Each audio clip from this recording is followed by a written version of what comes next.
How the US plans the 4-week war attack strategy against Iran. This is week 1.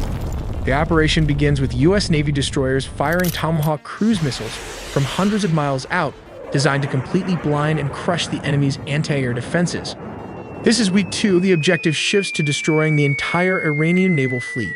But it's not that easy, as the Iranian Navy fought back, launching surface-to-air and anti-ship missiles at our fighter jets. Here comes week 3. With the skies contested but clearing, the US brings in the heavy hitters. B-2 stealth bombers drop in to eliminate high-value targets hidden deep in underground bunkers. While week 4, the campaign wraps up with a targeted sweep. Advanced stealth fighters, the F-22 Raptors and F-35s, are sent in to hunt down and destroy any remaining ballistic missiles before they can be launched. This is how the first week went. The strategy was twofold. First, leadership decapitation. In the opening hours, precision strikes specifically targeted the highest echelons of the Iranian government, successfully striking the compound of Supreme Leader Ali Khamenei and severely disrupting the Islamic Revolutionary Guard Corps' chain of command. In the first week, the US military brought out its heavy hitters. Tomahawk land attack missiles were fired from Navy warships heavily built up in the region. Hundreds of Tomahawks were used to blind Iranian radar and destroy heavily fortified infrastructure from a safe standoff distance. Simultaneously, the US deploys the EA-18G Growler. These specialized jets don't drop bombs. Instead, they'd fire concentrated electronic warfare signals that jam Iran's Russian-made S-300 and indigenous Bavar 373 air defense systems.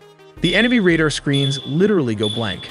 This paves the way for 5th-generation aircraft, including F-35 stealth jets and F-22 Raptors, were utilized to slip past early warning systems and clear the skies, paving the way for 4th-generation fighters like the F-15 E-Strike Eagles.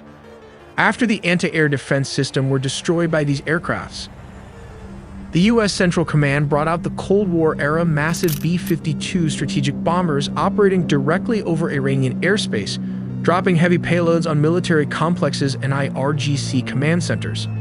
Over 1,700 to 2,000 Iranian targets were struck in the first week of the operations. This is the ultimate insult in modern warfare, taking your enemy's most infamous weapon and firing it right back at them. For years, the Iranian Shahed kamikaze drone wreaked havoc. But when the US captured one, they didn't just study it, they cloned it. Stripped down and upgraded with American tech, the US built a mass-produced expendable swarm drone.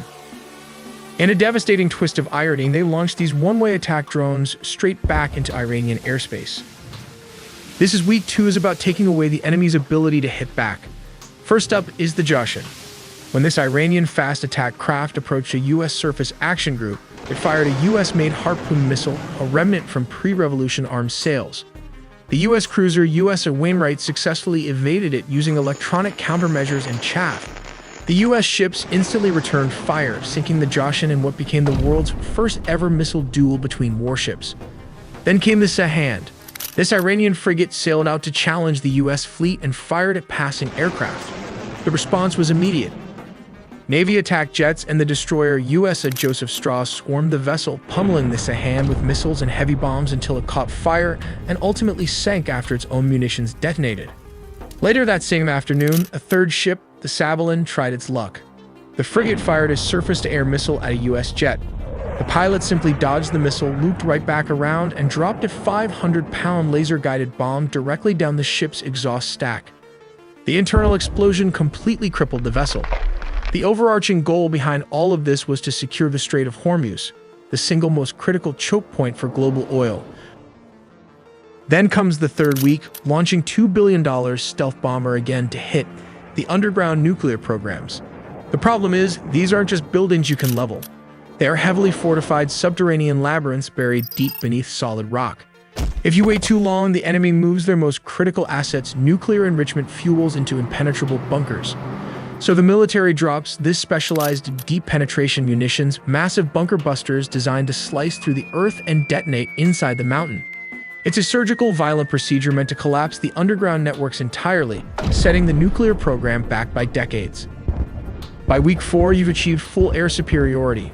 The massive bombing campaigns stop, and the hunting game begins.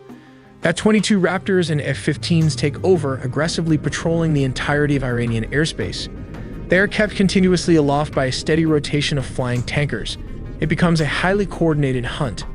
Targets are identified by Space Force satellites and Central Command, with the data fed straight to the fighters, usually directed by an E-2D Hawkeye command plane. The primary strategy here is to avoid a ground occupation entirely. Instead, the U.S. controls the battle space from above, striking from the air the absolute second a target exposes itself. They are specifically hunting for missile launchers, which are typically tucked away in hidden underground facilities. To keep the pressure on, MQ-9 Reaper drones patrol the skies 24/7. The moment the enemy rolls out a ballistic missile to attempt a launch, those Reapers are already waiting above, ready to wipe it out with Hellfire missiles. Even if you are bombarded with all kinds of spam emails, jump calls, and all kinds of online breaches with our financial data, this data doesn't just result in spam and scam attempts. It can also affect your insurance rates and ultimately will lead into a loan denial just when you might need credit. Incogni helps protect your privacy by regularly scanning and preventing data brokers from re-uploading your information. You'll also get a clear, real-time dashboard to track the status of your data. As an add-on with Incogni Unlimited plans, you can gain access to this custom removal tool. That's where Incogni comes in. Copy the link of any site exposing your information. Go to the custom removals tool, paste the link, and click submit. That's it. Then wait about 30 to 45 days, and just like that, your data is removed. So take your personal data back with Incogni. Use code AITELLY with the link below, incogni.com/AITELLY, and get 60% off on an annual plan. But the Iranians retain a critical strategic advantage. By utilizing the narrow geography of the Strait of Hormuz, they can still launch devastating close-range strikes against the U.S. Navy fleet. By waiting in ambush near expected carrier movements, Yadr-class submarines could fire a coordinated torpedo strike, targeting the hull and propulsion systems of U.S. carriers. A successful torpedo strike on an aircraft carrier could disable its flight deck operations, significantly reducing the U.S. Navy's ability to project air power in the region. Additionally, these submarines could lay underwater mines in critical sea lanes, forcing U.S. warships into predetermined ambush zones where Iranian missile and drone attacks could follow up. But if the Iranian disable the Navy carrier, can the U.S. still fight back? The answer is yes. Focusing only on the slow-moving ships is a mistake. The United States holds an ace up its sleeve that doesn't need to wait for a clear shipping lane. Even without a carrier strike group, the U.S. can deliver precision strikes for weeks to come. This is the domain of Air Force Global Strike Command. They can deploy the Big Three strategic bombers anywhere in the world in just 24 hours. First, you have the B-2 Spirit stealth bomber. This is the door kicker. It is the only aircraft in history capable of taking off from Missouri, flying non-stop to Iran, penetrating the most advanced air defense networks undetected, and dropping massive bunker busters on deep underground facilities. Second, the B-1B Lancer, known as the Bone. This supersonic heavy hitter carries the largest payload of any U.S. bomber. It can dash in at high speed and low altitude to deliver massive barrages of cruise missiles or satellite-guided bombs to clear the path. And finally, the B-52 Stratofortress. It may look old, but do not underestimate it. It acts as a flying missile truck, capable of launching long-range cruise missiles from hundreds of miles away, well outside the reach of Iranian air defenses. Let's take a look at how this works. The first line attack involves the B-2 stealth bomber moving in to destroy high-value air defense systems like the famous S-400 Triumph and other surface-to-air missiles, effectively disabling them by using its stealth technology. Next, the B-1 Lancer flies at a very low altitude towards enemy targets to take out older anti-aircraft guns and missiles. This clears the way for conventional aircraft like the B-52 Stratofortress, which can then sweep in to destroy any critical infrastructure without facing anti-aircraft threats. This is the reason they need both the B-2 stealth bomber and conventional bombers, as there are only 19 units of the B-2 Spirit in service to date. Let's shift our focus back to the aircraft carriers. It begs the question, how can a single ship and its crew sustain such a grueling, relentless workload for 4 solid weeks? The reality is, they don't do it alone. To maintain that level of presence and power, you need 2 aircraft carriers. Instead, they will trade entire shifts. This is the doctrine of the battle rhythm. But why do you need this battle rhythm strategy for a carrier strike group? Imagine a floating city with nuclear fuel and 5,000 people. Without a system, it's chaos. Simply put, battle rhythm is the daily heartbeat of the ship. It synchronizes the admiral's decisions with the sailor's sweat. There are two pulses. First, the operational pulse. This is the air plan.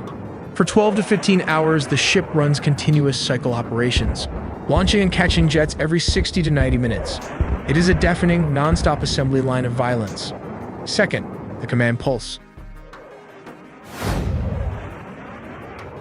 While jets fly, commanders cycle through a fixed schedule of intel briefs, targeting boards, and night orders.